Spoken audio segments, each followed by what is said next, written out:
बोलो जयकारा बोल मेरे श्री गुरु महाराज की जय। बोलो साचे दरबार की जय। बोलो श्री सतगुरुदेव भगवान की जय। सौभाग्यशाली गुरुमुख सज्जन मंडली, इसी प्रकार अपने मन एवं चित्त की समस्त वृत्तियों को एकाग्र रखते हुए अपना ध्यान सम्मुख विराजमान श्री श्री 108 श्री सद्गुरुदेव दाता दयाल जी महाराज जी की ओर लगाते हुए और अपनी मुखरसना को पवित्र करने हेतु एक बार ऊंची और मीठे स्वर में बोलिए जयकारा बोल मेरे श्री गुरु महाराज की जय। बोलो श्री सद्गुरुदेव भगवान की जय। गुरुमुखों, आज इस संसार में मनुष्य के दुखी होने का सबसे बड़ा कारण है उसकी आसक्ति। आसक्ति से अभिप्राय यह है कि उसने अपना मन संसारी चीज़ों के साथ जोड़ लिया है। उसने अपना मन धन के साथ, परिवार संबंधी के साथ, जायदाद के साथ, सभी चीज़ों के साथ उसने अपना ये मन जोड़ लिया है और उस आसक्ति के कारण आज वो दुखी और परेशान है।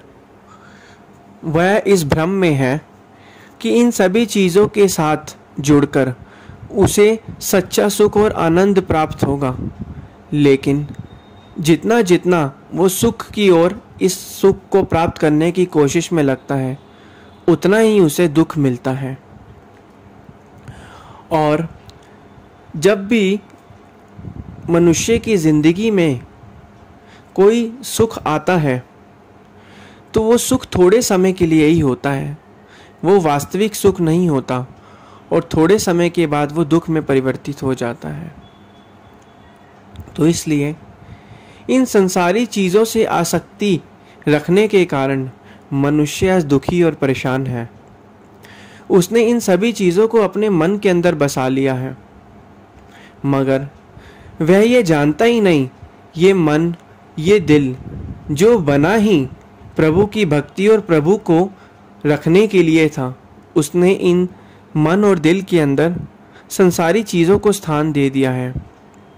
कहा जाता है कि मानव परमात्मा की सर्वश्रेष्ठ बनाई गई एक इकाई है। मानव जिसे परमात्मा ने बनाया है, एक सर्वश्रेष्ठ योनि मानव को ही कहा जाता है। उन्होंने मानव के अंदर, मनुष्य के अंदर, जीव के अंदर एक ऐसी सोचने की क्षमता दी है जिससे वो इस जीवन को आनंद में जी सकता है, लेकिन अपने गलत कर्मों के कारण और संसारी चीज़ों से जुड़ने के कारण वो अपने जीवन को अशांत और आनंद में नहीं जी रहा है। ये उसकी सबसे बड़ी भारी भूल है। तो इसी प्रकार महापुरुष अब यह फरमाते हैं कि सच्चा सुख और सच्चा आनंद कहाँ पर है? क्या वो मन के अंदर इन सभी संसारिक भौतिक वस्तुओं, चीज़ों को स्थान देने में है, या उसी मन के अंदर परमात्मा का नाम सुमिरन करने में है? प्रकृति में हर एक चीज़ के दो पहलू हैं। दुख है तो सुख है, दिन है तो रात है, सर्दी है तो गर्मी है। इसी प्रकार मनुष्य के मन के भी दो स्वरूप हैं, चेतन मन और अवचेतन मन। जो सुख और दुख जो है वो अवचेतन मन के दो भाव हैं, वो दो इमोशन हैं, और वो जो भाव, जो इमोशन, सुख और दुख हैं, वो विचारों के रूप में मनुष्य को प्राप्त होता है।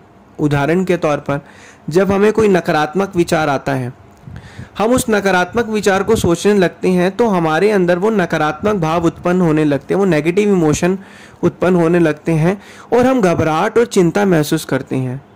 अगर उसी के स्थान पर स्थानापन्न अगर हम करें, सब्स्टिट्यूशन करें, तो उसी के स्थान पर अगर सकारात्मक विचार उठे और हम सकारात्मक विचार को सोचें तो हमें सुख और आनंद प्राप्त होता है। पॉजिटिव इमोशन हमारी बॉडी के अंदर रिलीज होते हैं।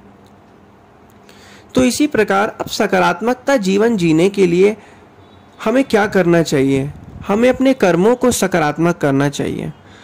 हमें दुष्कर्मों से दूर रहना चाहिए, क्योंकि जो हम कर्म करते हैं वही हमारे मन के अंदर वैसे ही ख्याल बनते हैं।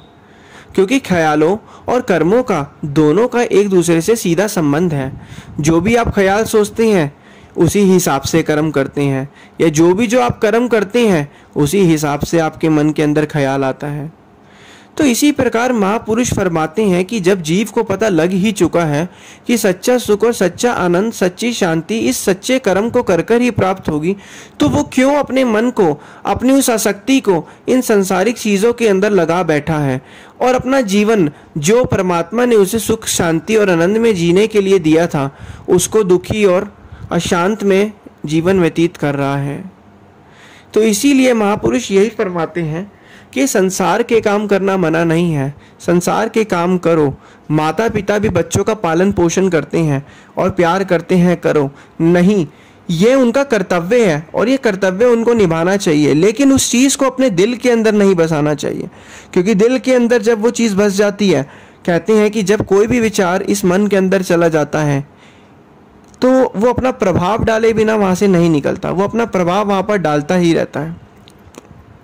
तो इसी प्रकार अब हमें करना क्या है, हमें अपने माहौल, हमें अपने वातावरण को इस प्रकार से बना देना है कि हमारे सारे कर्म सकारात्मकता रूप में हों।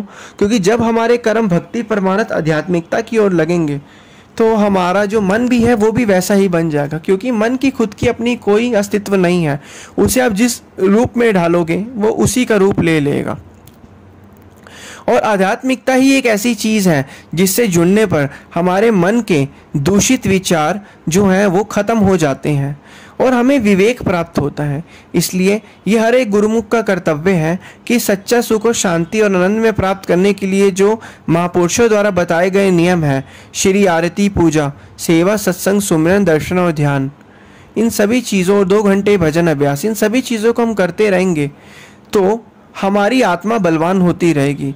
और हमारा जो मन है, जो हमारी इस आत्मा को काल और माया अपने शिकंजे में हमेशा कसना चाहती हैं, तो मन इनसे अलग रहेगा और भक्ति परमार्थ में हमेशा आगे बढ़ता रहेगा। बोलो जयकारा बोल मेरे श्री गुरु महाराज की जय। बोलो साचे दरबार की जय। बोलो श्री सतगुरुदेव भगवान की जय।